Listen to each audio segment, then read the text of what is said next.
Dear friends, मैं हूं Shankar sir और आज आप आरएसएस एजुकेशन ग्रुप के अंतर्गत अध्ययन करेंगे करुण रस का। तो आइए करुण रस का अध्ययन प्रारंभ करने से पहले आप हमारे चैनल को सब्सक्राइब और लाइक अवश्य कर दें, जिससे हमारी सभी वीडियो आपको आसानी से प्राप्त हो सके।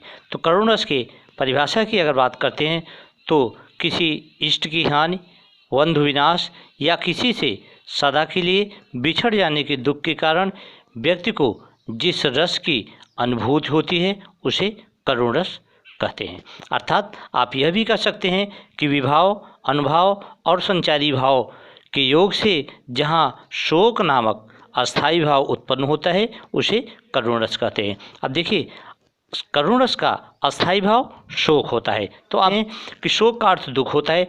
विभाव की अगर बात करते हैं तो विभाव अस्थायी भाव को जागृत करने वाला कारक विभाव होता है। अर्थात विभाव ही वह कारक होता है जो अस्थायी भावों को उत्पन्न करता है, क्योंकि अस्थायी भाव तो हृदय में सुप्त अवस्था में होते हैं।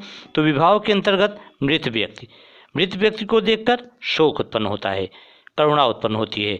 दीन व्यक्ति को भी देखकर करुणा उत्पन्न होता है, दया आता है, शोक उत्पन्न होता है। प्रिय के गुणों का स्मरण करके और अपने प्रिय के गुणों का ध्यान करके भी शोक उत्पन्न होता है।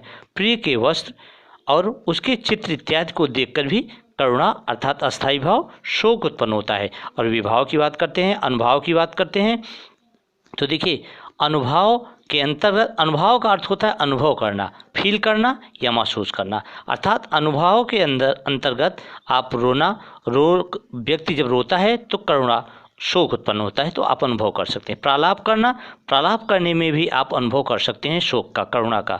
भाग्य को कोसना, व्यक्ति जब करुण रस की उत्पत्ति जहाँ होती है वहाँ व्यक्ति अपने भाग्य को भी कोसता है, धिक्कारता है। भूमि पर पछाड़े खाना, और व्यक्ति भूमि पर भी जमीन पर गिर जाता है पछाड़े खाकर, तो यह आप अनुभव कर सकते हैं। और संचारी भाव के अंतर्गत ध्यान देते हैं। देखिए, संचारी भाव है क्या?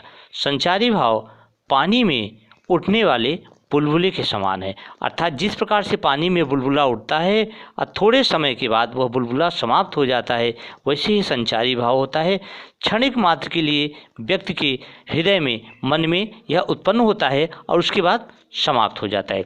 तो संचारी भाव के अंतर्गत आप ध्यान रखेंगे तो आपका है ग्लानि, मोह, स्मृति, चिंता। तो इस प्रकार से संचारी भाव को भी आप देख सकते हैं। आइए अब बात करते हैं करुण रस के उदाहरणों की। तो कुछ आसान से उदाहरणों के द्वारा करुण रस को जानने की कोशिश करते हैं।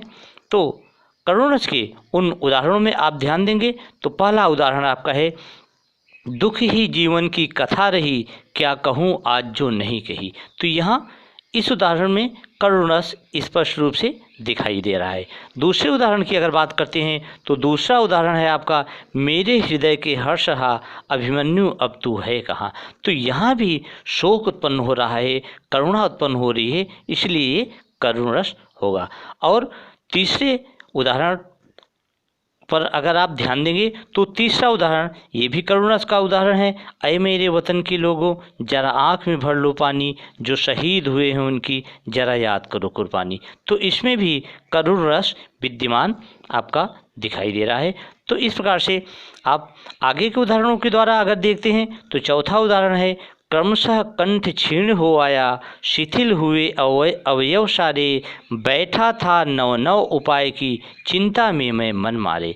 तो यहाँ भी आप देखेंगे तो इन पंक्तियों के द्वारा करुण रस स्पष्ट रूप से दिखाई पड़ा है।